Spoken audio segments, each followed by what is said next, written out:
मैं समय हूं।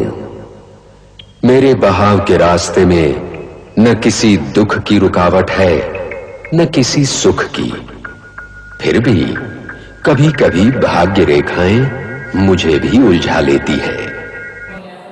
दोस्तों, ये वक्त है बदलाव का, बड़े बदलाव का। आप देखते हैं कि जब भी कोई बड़े बदलाव का वक्त आता है तो एक भयानक युग, आपने देखा महाभारत एक ऐसा युद्ध कि युग परिवर्तन का युग था। बुराई का नाश और अच्छाई का चरम था। आप इस बात पर जरा सा गौर करिए कि आज पूरी दुनिया में जहां भी देखिए हर तरफ बुराई की जीत और अच्छाई की हार हो रही थी। ये कब तक चलेगी? अल्लाह कुरान में कहता है कि मैंने दिन और रात बनाए। क्यों?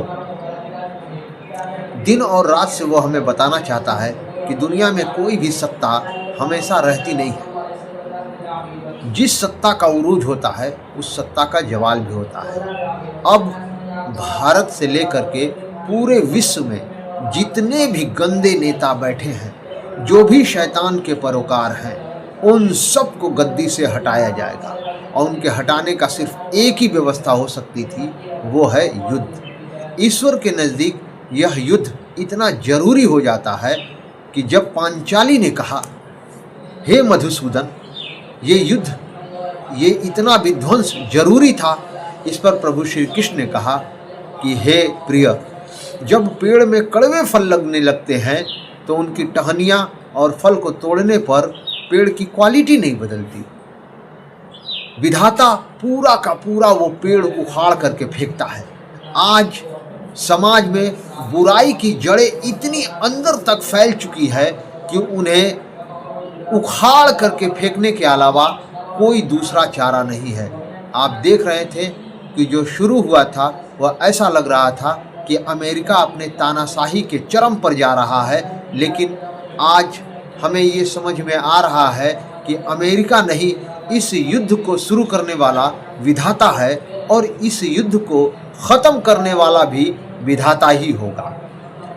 अब विश्व में जो होने वाला है उसकी मैं आपको बता दूं कि अब से जो ये युद्ध शुरू हुआ है, इसमें मुस्लिम राष्ट्र जो हैं वो उम्मीद है कि कुछ आगे से आगे आते चले जाएंगे।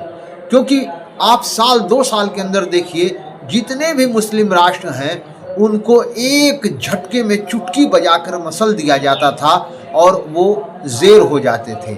लेकिन अब का हाल देख लीजिए कि इजराइल जो है अमेरिका के साथ मिल करके 2 साल हो गए, अपने बंदी जो है हमास से नहीं छुड़ा पाया। अब इससे ये समझ में आ रहा है कि जो शैतानी ताकत थी वो धीरे धीरे कमज़ोर पड़ रही है। यानी वो जो अंधेरा था अब जो है वो उजाले की तरफ बढ़ रहा है। शैतान का ताकत कमज़ोर हो रहा है और जो ईमान की ताकत है वो उरूज पर आना चाह रही है। इसी बात को लेकर मैं आपको बताऊं कि अगला जो है कदम दज्जाल बहुत जल्द नज़र आएगा। अभी जो जितने ये मुल्क आपको दिखाई दे रहे हैं, चाहे वो मुसलमान के नाम पर हो चाहे गैर मुस्लिम के नाम पर हो, वो सब दज्जाल के पैरोकार थे।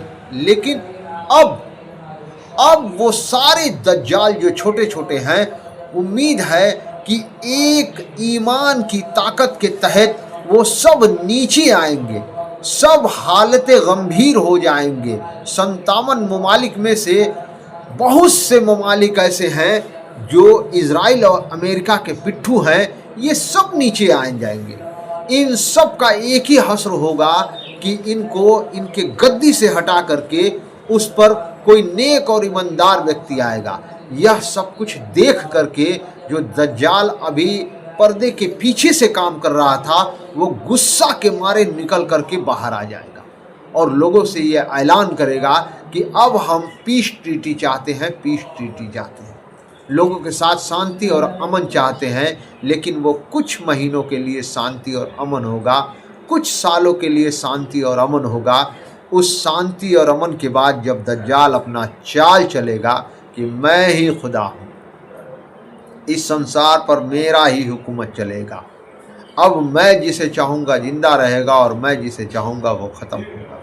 फिर वो होगी आर्मेगेडॉन वाला युद्ध, यानी पूरा विश्व एक तरफ और कुछ ईमान वाले एक तरफ, जिसमें अल्लाह की ताकत होगी, जिसमें इमाम मेहदी होंगे, उनके बाद ईसा अलैहिस्सलाम आएंगे और फिर वो युद्ध अपने पूरे तकमील तक पहुँचेगा। अभी आप इस युद्ध को देखते रहें कि ये युद्ध अब क्या मोड़ लेता है।